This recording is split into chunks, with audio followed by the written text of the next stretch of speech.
Kung hindi ka dumayo sa club, wala sanang gulo. Hindi ka sana nabugbog. Puro katapang. Hindi naman pala kaya ng tuhod mo. Ako ang pinuntahan ni Boying sa club. May hinala ho siyang may masamang mangyayari sa akin. Tama pala siya. Nangyari na yon. Wala na tayong magagawa. Pasalamat ka nga't walang masamang nangyari din sa mga bata eh. Pag-usapan na lang natin tungkol sa problema ni Carlos.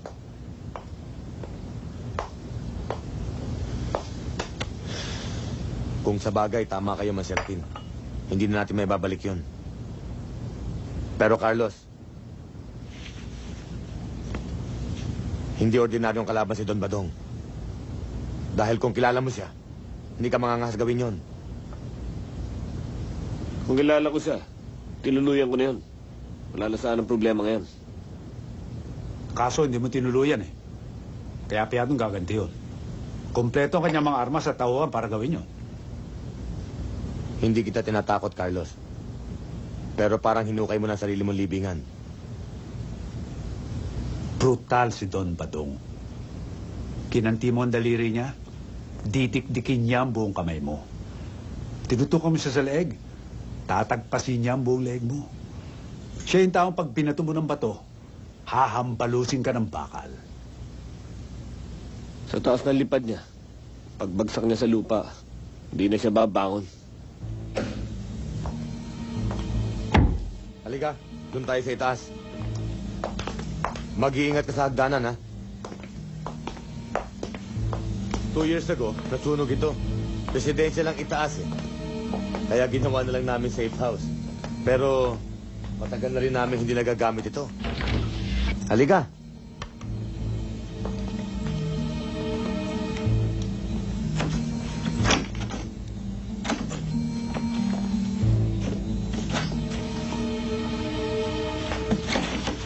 Mukhang ligtas ako rito. Pero Kapitan, wala bang multo rito? Multo. Huwag ka matakot sa multo. Sa buhay ka matakot. Kay Don Badong. Halika, pakita ko yung kwarto mo sa'yo.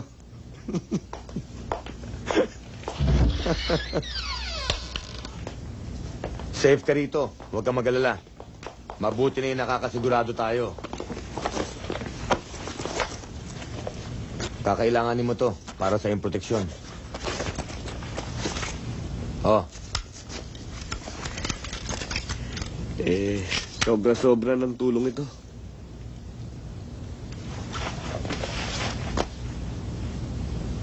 Marami din akong atraso sa'yo. Dito man lang makaganti ako ng utang na loob. Wala yung Kapitan. Alam mo, huwag ka magagalit. Ewan ko ba? Nung araw antipatiko dating mo sa akin Hindi ko nga maintindihan to si Boying kung ano nakita sa'yo At napalapit sa'yo ng gusto yung bata.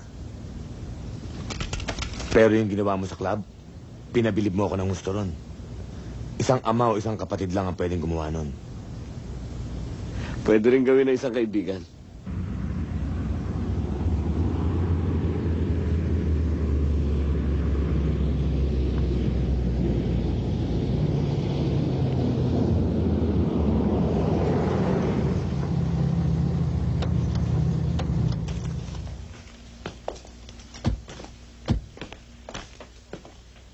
Saan nyo na-recover yan? Sa North Bay na. Doon niya in-abandon. Kakasuhan ko ni si Carlos para maparesto na. Hindi na natin kakasuhan. Tutuluyan na natin siya. Uwi na lang hiya ako ng isang pipitsuging ex-convict. Hindi pa nangyari yan sa buong buhay ko. Hanapin niyo siya. Dalhin sa akin at babalatan ko siya ng buhay. Bago gumaling ang sugat na ito, kailangan nakabaw na siya sa ilalim ng lupa.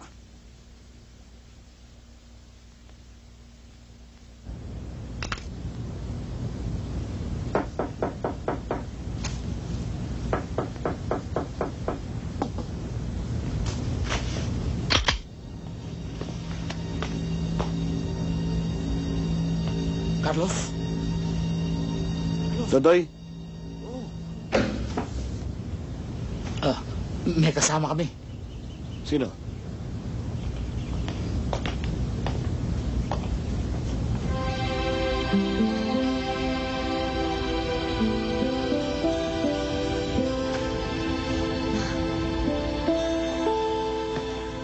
Ba't napasugod ka? Delikado, baka madamay ka.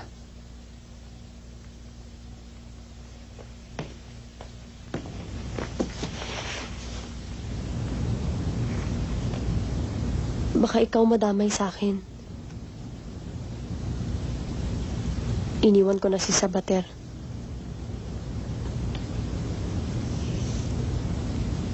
Papatayin ako nun pag nakita ko.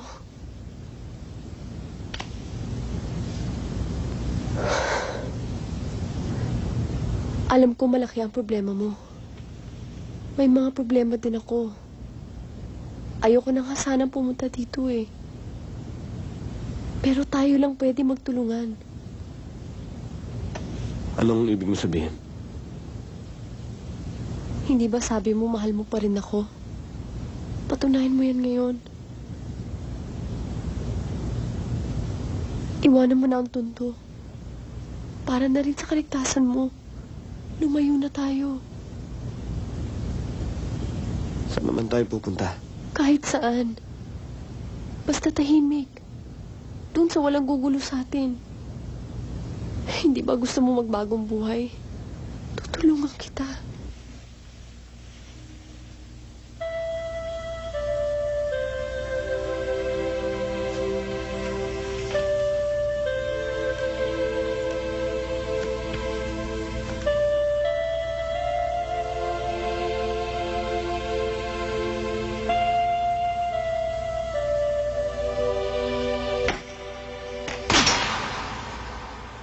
Sir. Kap. Good evening, sir.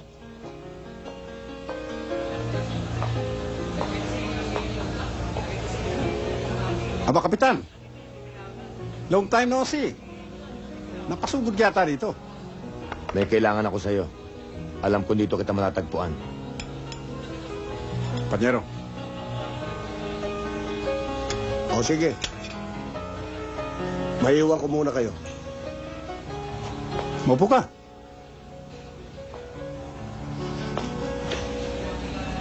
Namimiss mo na ba kami? O yung dilihensya mong linggo-linggong ipinalilimos ko sa'yo? Nandito ako. Dahil sa anak ko. Sinong anak mo? Si Boying.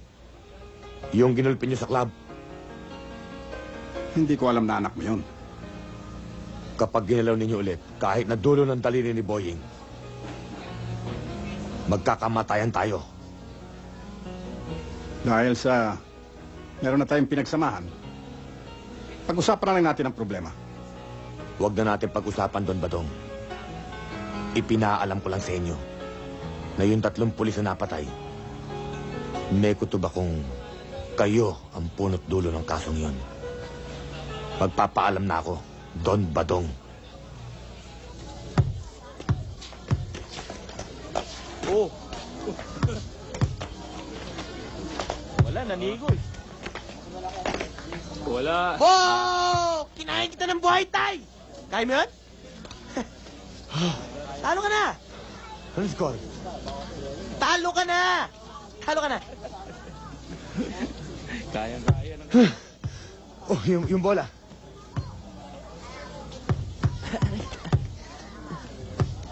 Oh! Pasa!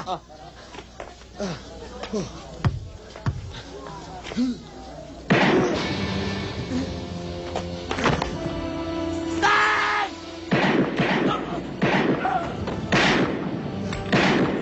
Tay!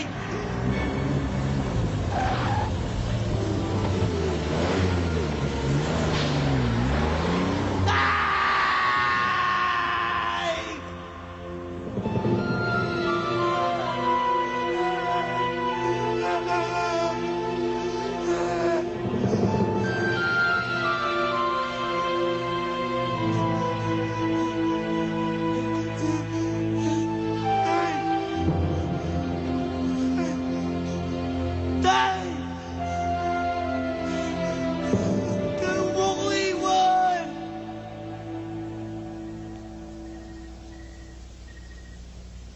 Carlos.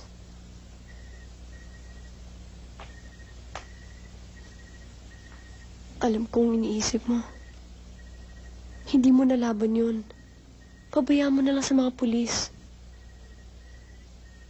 Si Boying ang naalala ko. Ang sarili mong isipin mo. Alam mo, hindi naman siya pababayaan ng mga kaibigan ng tatay niya eh. Hindi mo ako naintindihan eh. Kilala ko yung batang yun. Gaganti yun. Nandyan naman si Mang Serafin para paiwan siya. Kung di ko siya tutulungan, parang ako na rin nagtulak sa kanya sa buhay na gusto kong takasan. Isa lang sa dalawang bagay ang pwede mangyari. Mapatay siya, o siya makapatay at tuluyan na siya maging kriminal. Bakit ba ganyan na lang pagmamalasakit mo sa kanya? Ha, Carlos? Ellen, may mga bagay na mahirap paliwanag. Yung pagtingin ko kay Boy, higit pa sa kapatid o anak, matimbang pa sa dugo. Yung pinapangarap kong tahimik at maayos na buhay, yun ang gusto kong maging buhay niya. Yung hindi naging ukol sa akin, gusto kong mangyari sa kanya. Paano tayo? Paano yung mga plano natin? Ako, hindi na ba ako importante sa'yo? Ellen, mahal kita.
Huwag ka nang lumaban, marami sila!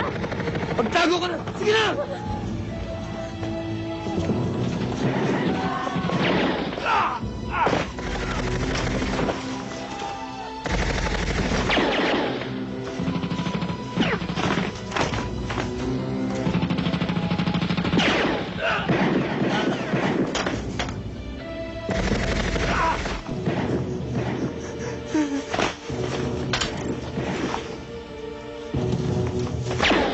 Hayop ka!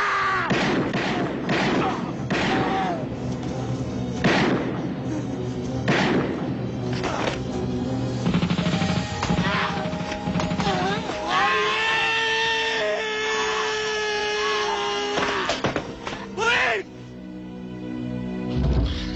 Carlos? Carlos, bakit? Ha? Bakit? Si Boying, napanaginip ako.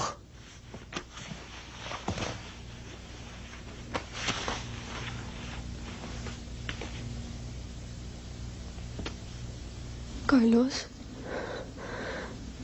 Kailangan na natin